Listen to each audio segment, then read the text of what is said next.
Hey, uh, in the last video, I said that after reading The Gunslinger and A Short Stay in Hell, that I would kind of, slow down on my reading habit, and that it has been very obsessive for me. So I did exactly that. I didn't really do any weird things, but yeah, I did what I intended to do. I didn't really sway from what I wanted to do. I read Sherlock Holmes, and I also did pick up The Drawing of the Three, which is the second book in the Dark Tower series of Stephen King.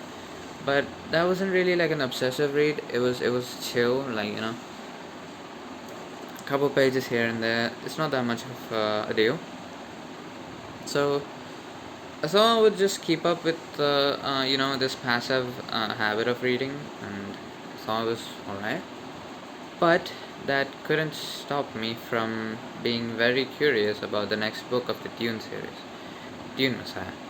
Okay, I initially what I wanted to do is that I like the pretty covers of Dune, and lately, I think very recently, a new cover was dropped from, I think it was the same publishers, the Ace publication. um, I wanted that, but I couldn't contain my curiosity, so I had to read it. And after I found out that the Dune, the book Dune Messiah is pretty short compared to the rest of the series. It's like what 244 pages. I had to read it, so I just printed it, and I want to give my thoughts on this one. Okay, first things first. The first Dune book, which is this one, is an epic. Okay, this is about Paul Atreides, um, a distant child. I wouldn't say child, but a distant guy who was supposed to fulfill his destiny. That's it.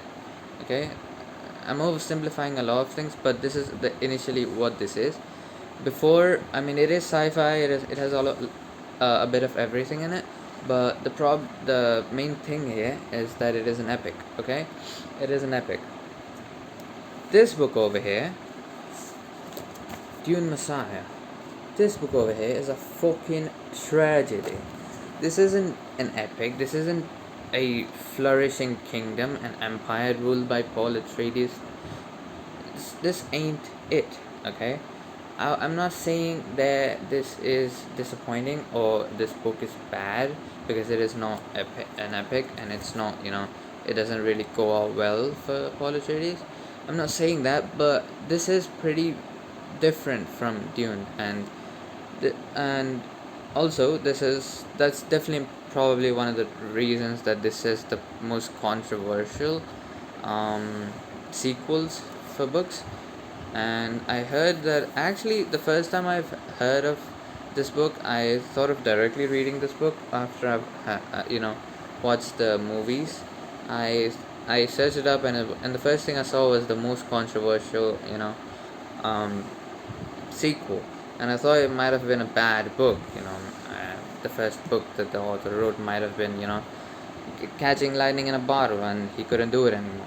I thought that before, but my thoughts have changed now. It was just some misinformation, whatever. But the thing here in this book is it is pretty vastly different, and also one more thing is that there isn't much of action, like, at all. There's nothing in this. I'm not sure how they're gonna make it a movie. It's apparently dropping this December. Not sure about that. But about the plot and the book itself, bro. Okay, first things first. What I wanted to say is that I did not expect this to go this bad. Okay, it went so bad for Paul Atreides. What I initially thought, knowing about jihad from the first book, is that it is kind of inevitable-ish thing. But what Paul Atreides had hoped to do is that he would try to escape from this jihad and stuff. And what he intended to do was not just like killing himself or anybody, because those actions were futile and it would go on anyways. Okay, so what he intended to do was to stay in the center of this jihad and wait for an opportunity so that he would possibly stop it, or minimize it, diminish it, lessen the dangers and damages. That's what he intended to do. But this book, the next book, Dune Messiah, takes place 12 years later, and at that point these Fremen guys have killed about 61 billion for Bakri, beef for Bakri. That's the amount of people they killed, okay, for the purpose of this intergalactic war and this religious fanatic jihad. We see a Paul Atreides in this book that I didn't see in the first one. It's a man who's extremely damaged, depressed, and stuck, and his all throughout the book is so you know he's just troubled. He doesn't find peace. Only peace he has, the only thing he truly cares about is his wife and his children. I'm not saying he's a cruel man who doesn't see his friends as friends, but these are the only people who make him feel normal and at home. All throughout this book, it's not really a fantasy epic, but a conspiracy trying to fuck Paul up. And I can go on and on about the the plot, but I don't really want to get into that. It's just that maybe his sister was like a really good character in here.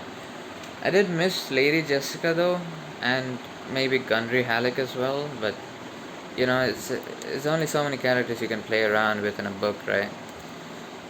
His sister essentially took the part of Lady Jessica. I think she was great, and also there are a lot of I do say that I doubt how they would make this into a movie, but there are still a few scenes which are like good.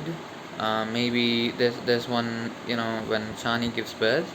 That's kind of the climax, but still it is a pretty crucial thing. And also there's a lot of in a dialogue, a lot of grief that Paul Atreides goes through, and a lot of dialogue about the government and his government being actually a bad government, and a lot of other things. With that, you can do that in a monologue with Timmy Chalamet and some background music. Yeah, you can do that. You can put it off.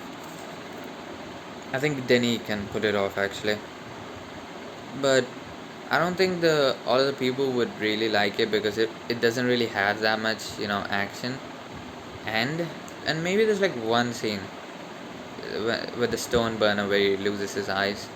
Yeah, that one scene maybe. Yeah, that's it. Other stuff is just basically drama, you know. And by saying that, I'm not really diminishing its value. It's pretty good, but yeah, I'm not really sure if I'm gonna read the rest of the series, which it is said that Frank Herbert kind of goes out there, kind of does some weird shit like dog chase and all that, and the first book, as I said before, it is a mixture of a lot of stuff. It's an epic, it's a fantasy, it's a sci-fi. There's some philosophical stuff in it. It's a story of revenge. It's a little bit of everything for everybody, And going forward with the series, it kind of narrows down to a particular niche. This Dune Messiah. This book is a tragedy. This is a pretty this is a piece of art. This is a piece of work, but I don't think people who well, let's say they like stuff like Lord of the Rings or something. They're just good versus evil, and when good wins, then it's always happily ever after. People, and I know that many people Frank Herbert himself told us the second book was written because people interpreted the first book wrong, and always, it was like they thought Paul was like a savior, that. And the next books, Children of Dune, Heretics of Dune, wait, hold on, Children of Dune, God Emperor Dune, Heretics of Dune, Chapter of Dune. God Emperor of Dune was like a TED talk given by a fucking sandworm person, which is Leto the Second, I think. Children, I don't know if I should go on with the series. I don't know if it's, it probably gets weird. And Duncan Idaho, which already got revived in the second book, is gonna get revived like 5 times or some bullshit. I don't even know if I wanna tune into that. I'm not really interested in that, but maybe I will. There's a lot of people that enjoy these books, even though people say that it has a lot of weird things in it that Frank Herbert kind of wrote. But it's just the point that the last books were like this. There was supposed to be like one last final book to like end it off, but Frank Herbert kind of passed away before doing that. So it's kind of like the last books are like, building up to something, and it's just a rushed ending or something. Nothing at all happens. Yeah, that's one my take on Dune Messiah. Yeah, I can go rambling about the plot of this book, and also I am really excited for the movie. I want to see how they kind of, represent the grief, the feelings, the drama, the love for the revived Duncan Idaho and Alia, and also the fucking Duncan Idaho pisses. No, first of all, he pissed me off a little bit. Okay, that guy is supposed to be dead, bro. Why the fuck? Bro? The problem with reviving the dead or doing some bullshit with their bodies is just that it is pretty disrespectful for the person, It's just, why? There was no real intent. Maybe the conspirators, whatever the fuck you call them. Yeah, it was for their best interest to like revive the guy, but I don't get why Paul Atreides kind of like accepts that. It's just uncanny to see a dead guy just walking about and talking, even if he doesn't have his memories. And he does gain his memories back as well. It's just weird. And Alia's dead, fucking kissing this guy and falling in love with this guy. I don't get what you see, bro. I know Duncan Idaho, he's a good man type stuff, but he's a dead dude revived because of some clay-like suit technology, bro. I would not. Nah, man. I don't know what you're about, Alia. I don't know. I'm not here to judge, but I wouldn't fuck that. I wouldn't fuck that. Anyways. Yeah, I'm probably not gonna read the rest of the series. Not yet. Maybe if I'm interested in it. Maybe if I hear something cool about it. Maybe I'll read it, but nah. I'm probably gonna read Complete Drawing of the Three. I kind of read a little bit and then just kind of stopped. And maybe after that, people keep recommending the Stand by Stephen King, which is, I think it is, I don't know about the order, it's pretty fucking complicated and it confuses me a lot. But after Drawing of the Three, you're supposed to read The Stand, The Talisman, and the second part of The Talisman, and then visit. I don't remember the next. The book 3 of Dark Tower. I don't remember the name of it. Yeah, I think that's the order. I'm not sure.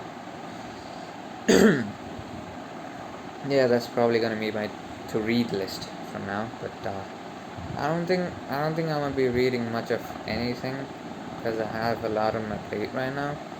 So don't be surprised if I upload on fucking April 15th or some shit. Don't be surprised by that. That's about it. I just wanted to give my quick review on that. So.